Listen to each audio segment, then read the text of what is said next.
Om Swastiastu, para pemirsa obrolan Bare Banjar di seluruh Nusantara yang saat ini sedang menyimak kami dari live streaming FB Group di seluruh Nusantara.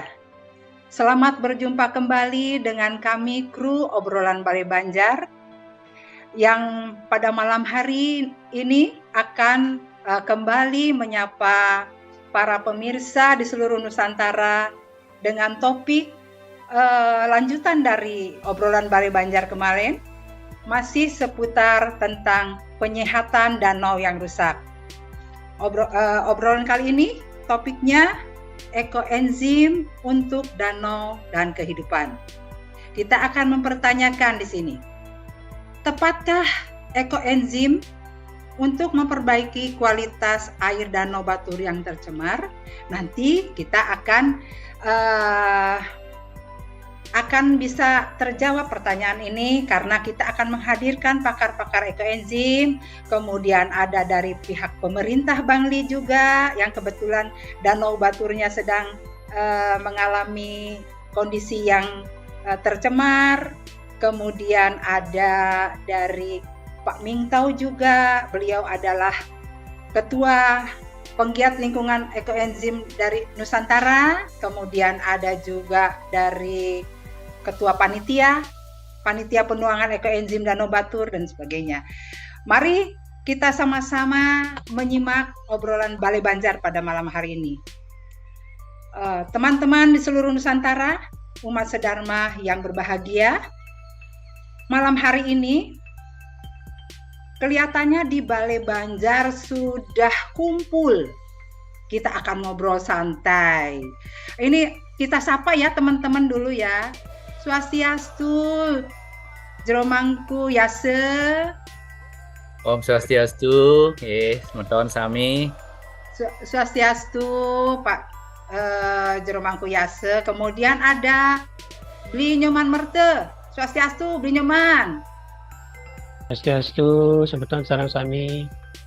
Ada Bli Nyoman Irawan.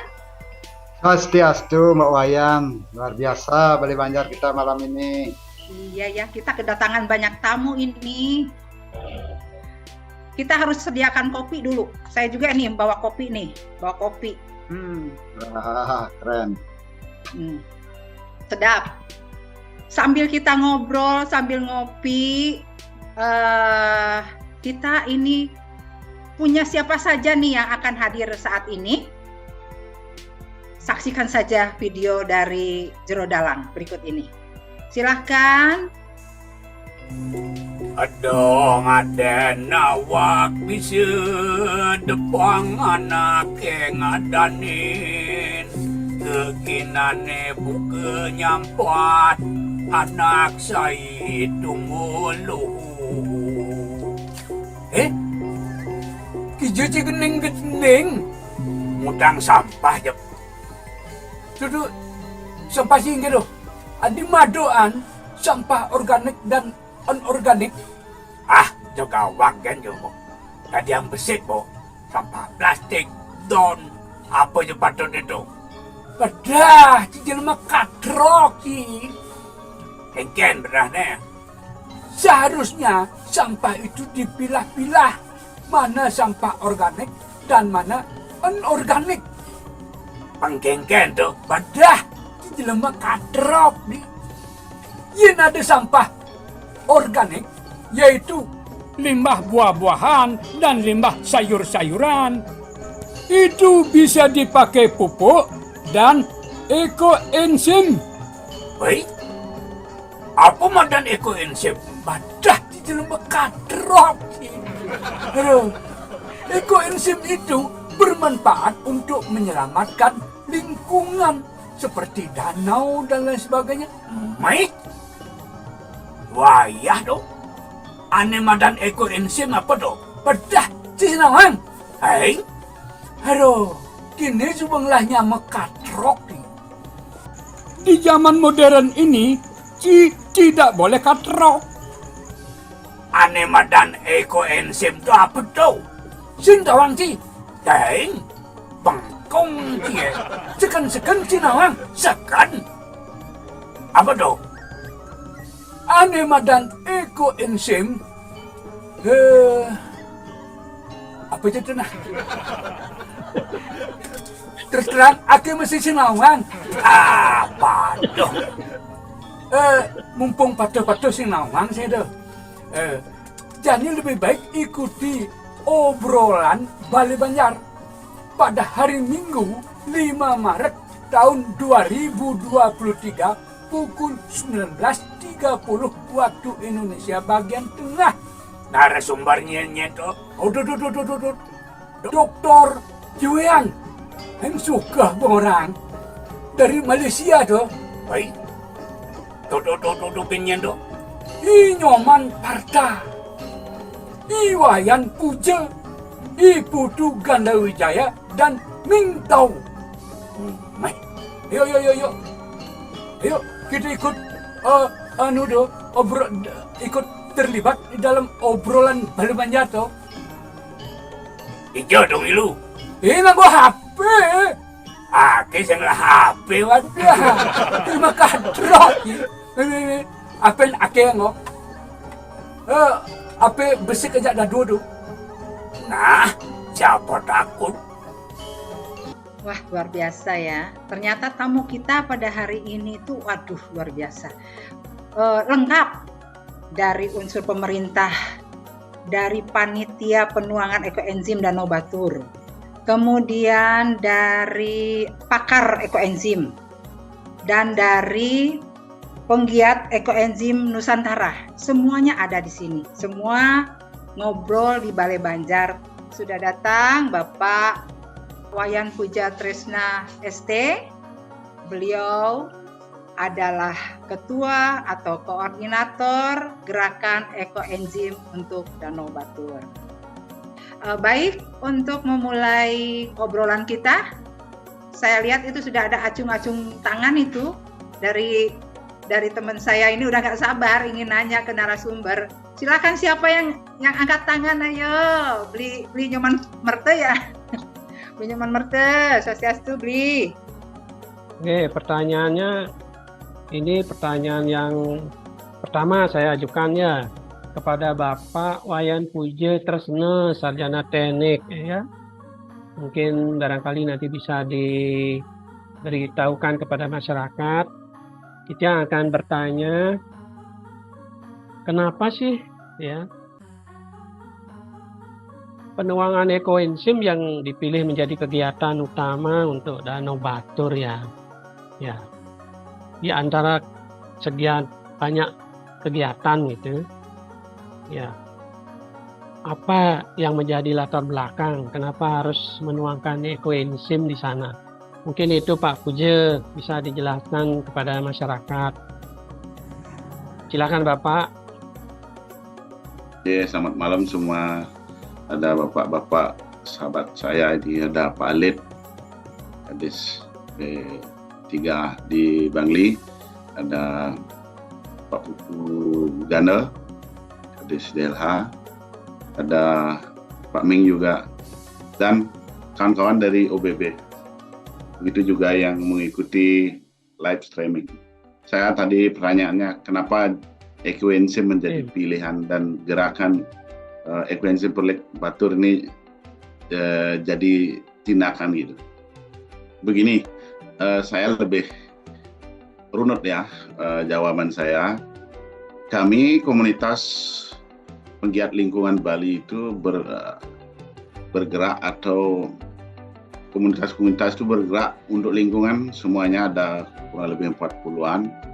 Ada yang mengkhususkan diri untuk plastik dan lain sebagainya, gerakan biopori. Nah, kita awal gerakan kita ini harus kita bersinergi dengan pemerintah, di mana Pergub 47 tahun 2019 itu kalau kita implementasikan secara menyeluruh itu sangat-sangat mendukung untuk pengendalian sampah kita di Bali terutama. Ya, dari konsep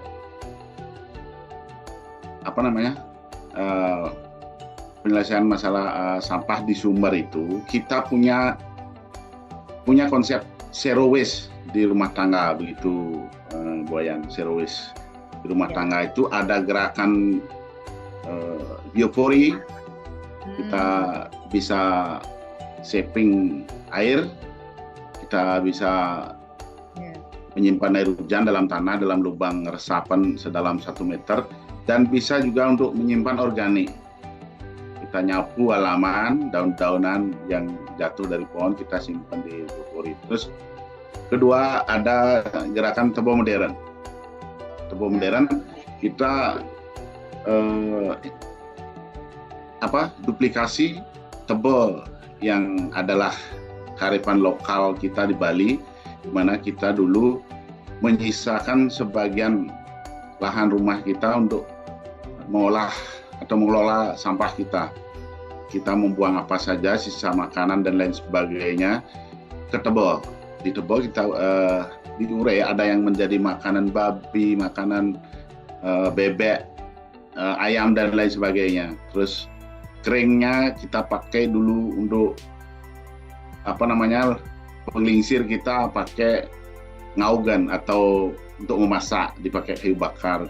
Begitu arifnya leluhur kita dulu dengan lahan yang masih cukup luas. Nah, kita adopsinya karena keterbatasan lahan saat ini, di mana banyak dari semeton kita punya rumah yang 1 meter gitu, 1 aro, 100 meter persegi.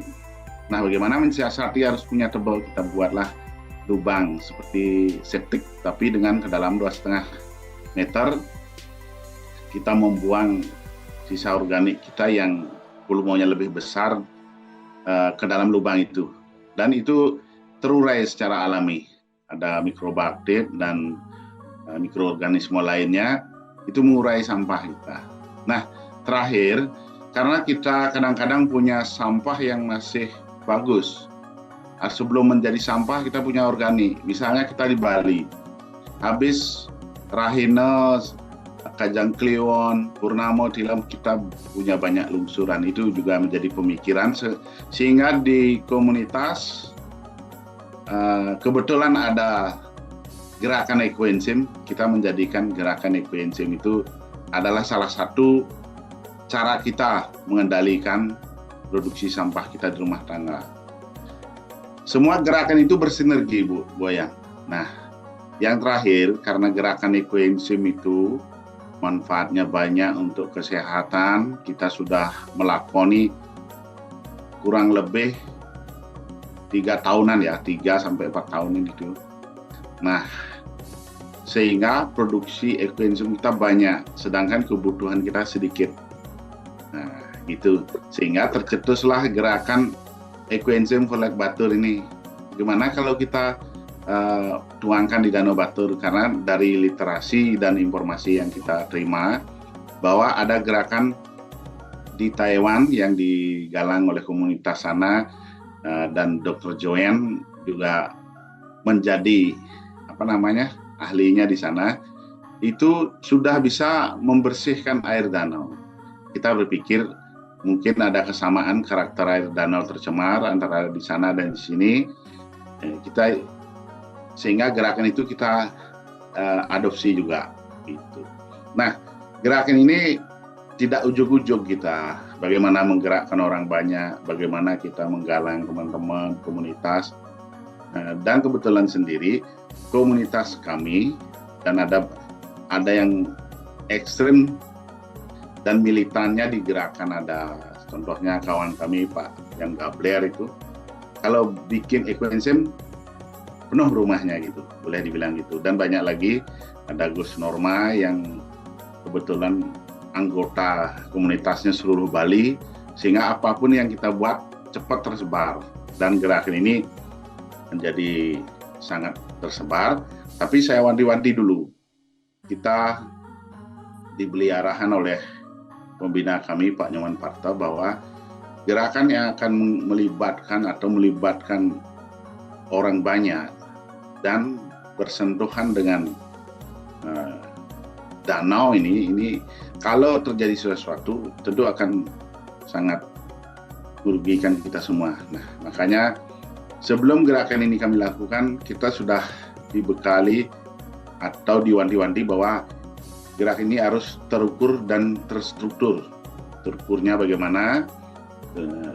Terukurnya kita harus menghadirkan ahlinya. Kita sudah menghadirkan Dr. Joen yang difasilitasi oleh kawan kami di Bakti Enzim yang militannya berbagi luar biasa. Itu kelebihannya sampai dengan gotong royong bisa mendatangkan Dr. Joen ke Bali. Nah, kita mendapat formulasi bahwa gerakan pemurnian danau itu tidak bisa kita membuat ekoenzim dan terus melakukan, tapi tidak bisa seperti itu. Tapi kita gerakan ini harus melibatkan semua orang, termasuk saudara kita yang bermukim di tepian danau, bahwa tanggung jawab untuk merawat danau ini adalah tanggung jawab kita bersama. Nah, untuk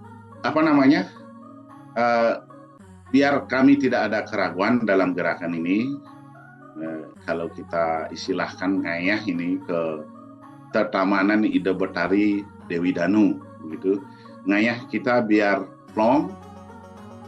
Dr. Joen sudah memberikan kami kajiannya secara ilmiah.